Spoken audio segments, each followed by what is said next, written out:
என்னை நேசிக்க கற்றுத்தந்த பாடம். ஒவ்வொரு ஞாயிற்றுக்கிழமை காலையிலும் குழந்தைகள் தேவாலய மண்டபத்துக்கு அருகிலிருந்த சிறிய வகுப்பறையில் கூடுவார்கள்.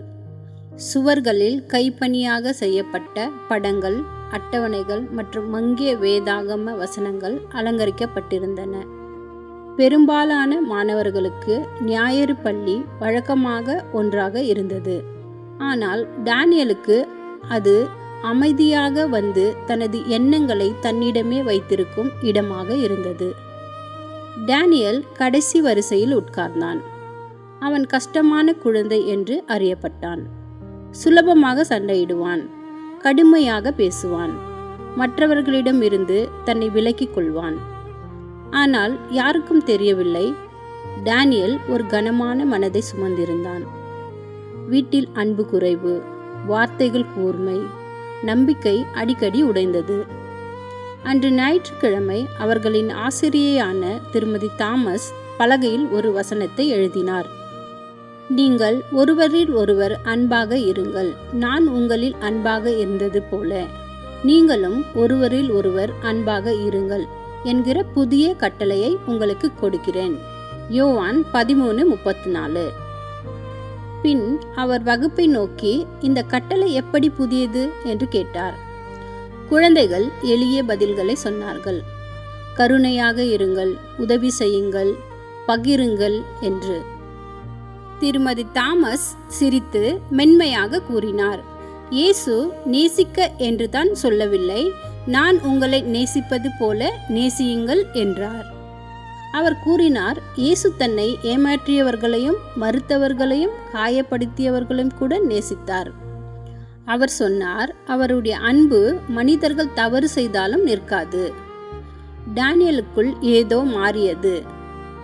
அன்பு என்பது சம்பாதிக்க வேண்டியது, நல்லவராக நடந்தால் மட்டுமே கிடைக்கும் என்று அவன் நம்பியிருந்தான். தோல்விக்கு பிறகும் அன்பு தொடரலாம் என்ற எண்ணம் அவனுக்கு புதிதாக இருந்தது. ஆனால் நம்பிக்கையும் அளித்தது. அன்று திருமதி தாமஸ் வகுப்பை வழக்கத்திற்கு மாறாக வித்தியாசமான முறையில் முடித்தார். ஒவ்வொரு குழந்தையும் பார்த்து ஒரு நல்ல வார்த்தை சொன்னார். அவர்களில் பொறுமை, துணிச்சல், மதிப்பு ஆகியவற்றை பற்றி பேசினார். டேனியலிடம் வந்தபோது அவர் சிறிது நேரம் நின்று, டேனியல், தேவன் உன் இதயத்தை பார்க்கிறார், அவர் உன்னை ஆழமாக நேசிக்கிறார் என்றார். அந்த வார்த்தைகள் அவனுடன் தங்கிவிட்டன. அடுத்த வாரங்களில் டேனியல் மாறினான். ஒரே இரவில் இல்லை, ஆனால் அமைதியாக மற்றவர்களை தள்ளி வைப்பதை நிறுத்தினான். தவறு செய்தால் மன்னிப்பு கேட்டான். வீட்டில் கோபம் எழும்போது அந்த வசனத்தை நினைத்து பொறுமையை தேர்ந்தெடுத்தான். பல ஆண்டுகளுக்கு பிறகு டேனியல் மற்றொரு குழந்தைகள் குழுவின் முன் நின்றான். அவன் கையில் தனது வேதாகமம் இருந்தது. இப்பொழுது ஞாயிறு பள்ளி ஆசிரியராக அவன் சிரித்துக்கொண்டு பலகையில் வழக்கமான வசனத்தை எழுதினான். நீங்கள் ஒருவரில் ஒருவர் அன்பாக இருங்கள், நான் உங்களில் அன்பாக இருந்தது போல.